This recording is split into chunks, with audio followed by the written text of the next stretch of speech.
ඔන්න ඔයාලගේ ළඟම එන A-level exam එකට ආර්ට් ස්ට්‍රීම් එකෙන් පසුගිය විභාග ප්‍රශ්නෝත්තර පොත් අලුත් ස්ටොක් එක ඇවිල්ලා තියෙනවා.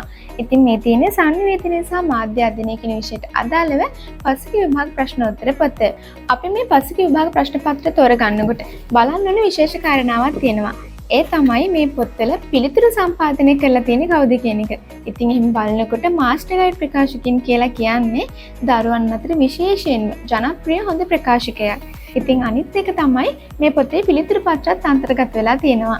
ඒ නිසා ඔයාලා ලියන පිළිතුරු ඔයාලටම නිවැරදිද කියලා බලා ගන්නත් පුළුවන්.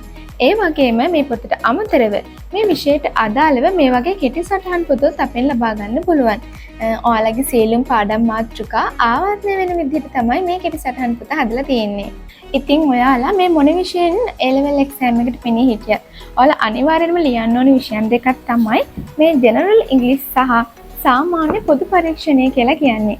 ඉතින් ඒ නිසා මේ විෂයන් දෙකට අදාළවත් past papers පොත් ඔයාලට දැන් අපෙන් ඕඩර් කරන්න පුළුවන්. ඉතින් ඔයාලට අපේ lol.lk වෙබ්සයිට් එක කරා හෝ එහෙමත් නැත්නම් මම මේ පහලින් දාලා තියෙන අපේ WhatsApp නම්බර කරාත් ඕඩර් කරන්න පුළුවන්.